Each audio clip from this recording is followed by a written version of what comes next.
from air purifiers to water tankers. None of them are working, like in the case of Delhi, where AQI has reached to thousands. Just in the recent case studies of Environment Defense Committee, the GHG emission has increased by 19% and the groundwater has depleted by 60%.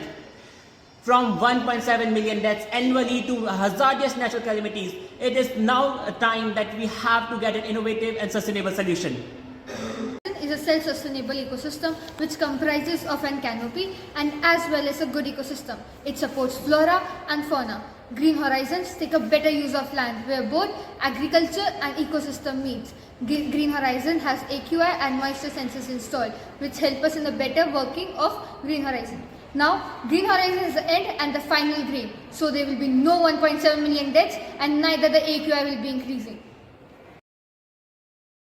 We will put a rich canopy system which facilitates plants' growth, choose for their high resilience and low maintenance.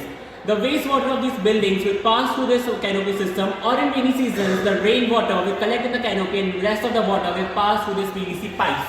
In this PVC pipes, we have hydroponics and the rest of the water will end up in this septic tank. Over here, we also have moisture sensors and AQI sensors to know when there is need of water and when and how much of the air is being cleaned. Hence, our project is a solution of 3 issues.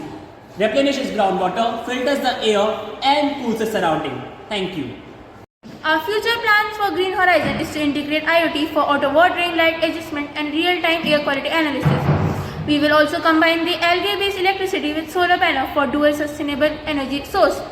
If the government approves our model, we will also scale the canopy to the schools, offices and metro station for greening more spaces.